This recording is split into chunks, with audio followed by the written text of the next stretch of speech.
ShartimusPrime, reading comics, toys are hella sick, hella whacking it, taking bad hits, taking bad shit, Startimus, subscribe, Yes, alright! Hey, what's up you guys? ShartimusPrime here, doing another Mezco Toys figure review on the 112 Collective DC Comics PX Previews exclusive Batman The Dark Knight Returns figure. A toy fair earlier this year, I remember Book Nice 10 and I got to see this figure firsthand, and it is a very cool figure, and I had to get it. And I really like this packaging too. Very reflective cover over here on the box. You could even see me right there, say hi. So yeah, you can just, remove that, but on the back you get all these images of the figure and all the accessories right there. So you can just slide that off right there, and then you can see the Batman figure right there on the back, Batman logo on the side, you get the lightning bolt right over there, and then this is held down with a magnet, so what you want to do is just move this out, and they have this little film right here to protect the aluminum looking Batman logo.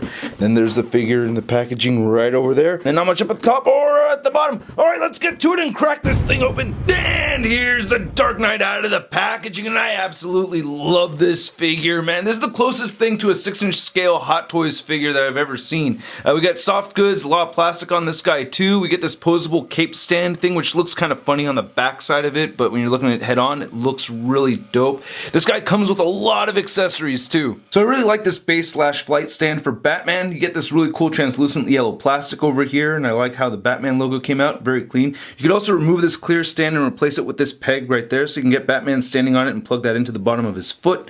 But I like using the flight stand, and it has these screws right here that you could tighten up if you wish. Mine actually came kind of loose, so I did have to tighten up the screws.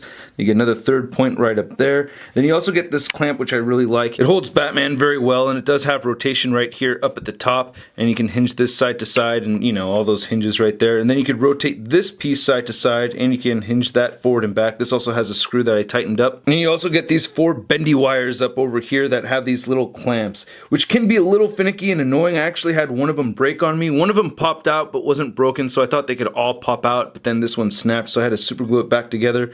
But really, that's the only QC issue I've seen with this figure so far. I really like this feature a lot. I think it's very smart. I mean, just looking at all these accessories over here, this reminds me of Hot Toys, right? I don't know, you get a pair of fisted hands over here, you get these rifle holding hands, you get these wide open palm hands, then he has these batarang holding hands right here where the batarangs are actually attached to the fists. You also get the rifle, and you also get the grapple. All these hands are sculpted very well. I like all the seams and wrinkles on these. I think they came out great. I will say I did try pulling one of the batarangs out of here, and they can't really come out. They're not meant to be removed. And aside from that little paint splotch right there, I think this rifle is awesome. I could just take that off with an X-Acto knife, I think, but I really like that silver dry brushing over the black. I think this is a very cool looking rifle. I dig it. And the grapple is very detailed out as well. I love that sculpt. I think that's very cool.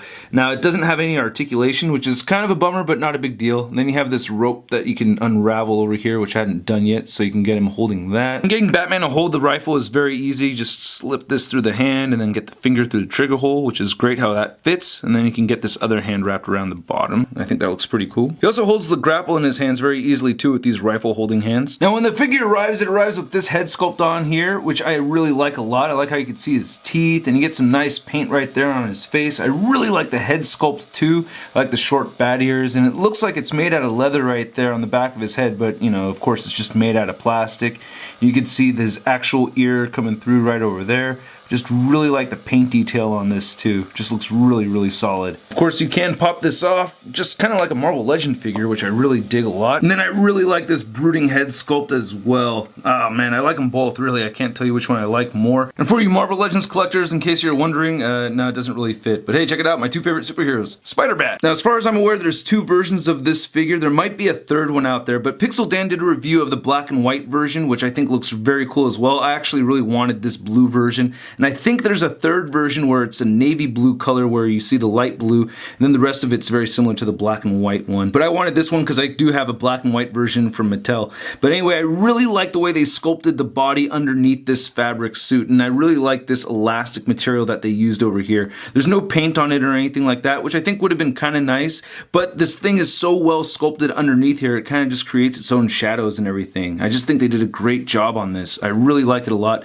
and it's very, very durable too. I like how this fabric doesn't feel like it's going to rip or anything. I like that they use this real piece of plastic right here, and then the cape is actually really well done, even though I feel like it's only being held by this little piece of thread right there, but so far no real problems with the cape trying to come off or anything like that. Looking at the belt, I think the belt is fantastic, and you can remove it. There's just this clip on the back of it, but I love the paint detail on there. The silver paint apps are very accurate. I just love how the way the silver looks and the black paint going in and out on here with that wash. It just looks beautiful, man. And you can see Batman's shorts right over here. Everything's stitched together very well. And you also get this other belt that you attach to his thigh right there. I think this is mostly for more ammo for his rifle. And then you have this hard plastic over here for his boots, which looks great. I love the wrinkles in them and everything. I like the seams. You can see the treads, and then you can see he has peg holes underneath his feet. And then looking at the gloves over here, it's made with the same hard plastic. Now these little spikes right here are pretty strong. Removing the hands is very, very easy. Now here's looking at the back of the figure. You can see that strong stitching right there on his back. And looking at the cape of this guy, I really, really dig this cape a lot.